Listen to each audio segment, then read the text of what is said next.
Yesenia Vasquez, indictment speech. Audience of 3. Okay. So imagine your typical day. You get up, go to work, come home from work, and you relax. What do people usually do to relax? They turn on the TV. And as you're watching the news, and there's a story about the CIA, you raise the volume.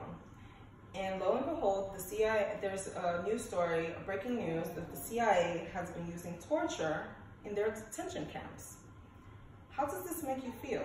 Does it make you feel shocked? Does it intrigue you? Does it make you feel conflicted?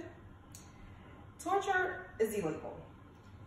Although illegal, it is still happening, and the public should be made aware of something that is so controversial.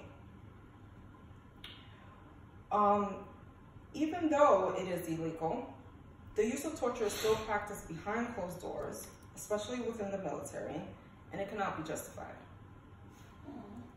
I believe that the government should be letting us know about things that are happening behind closed doors. Today, I'm going to discuss torture in today's world, and then I will discuss how officials have tried to justify torture. Torture is illegal throughout most of the countries of the world. Although illegal, some military still practice it. According to the New York Times, the CIA report that was released on December 9, 2014, details the actions of CIA officials and the 119 detainees that they had in their secret interrogation program.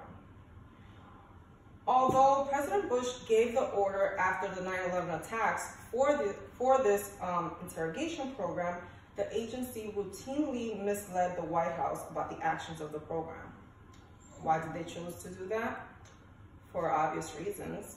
They weren't able to justify that the actions that they were taking were legal.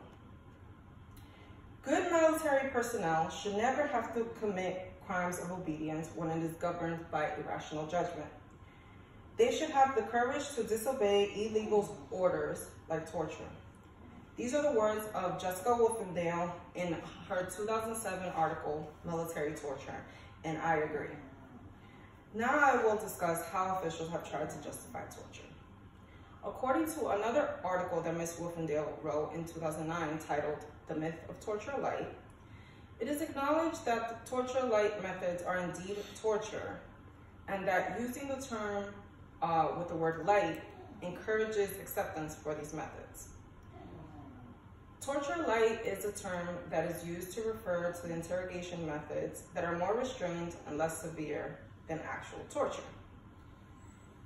These methods include the following: Palestinian hanging, psychological torture, sensory deprivation, starvation and thirst, sleep deprivation, waterboarding, forced standing, sweat boxes, sexual assault, and humiliation. Although these are the methods of torture light, they sound a lot similar to actual torture. Human rights groups such as Human Rights Watch believe that the prohibition against torture is a bedrock principle of international law. Torture, as well as cruel, inhumane, or degrading treatment, is banned at all times in all places, including in all times of war. No national emergency, however dire, ever justifies the use of it. In conclusion, today I discussed torture in today's world. I discussed how officials have tried to justify torture, and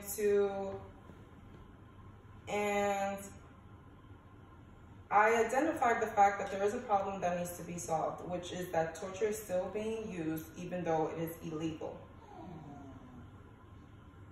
Thank you.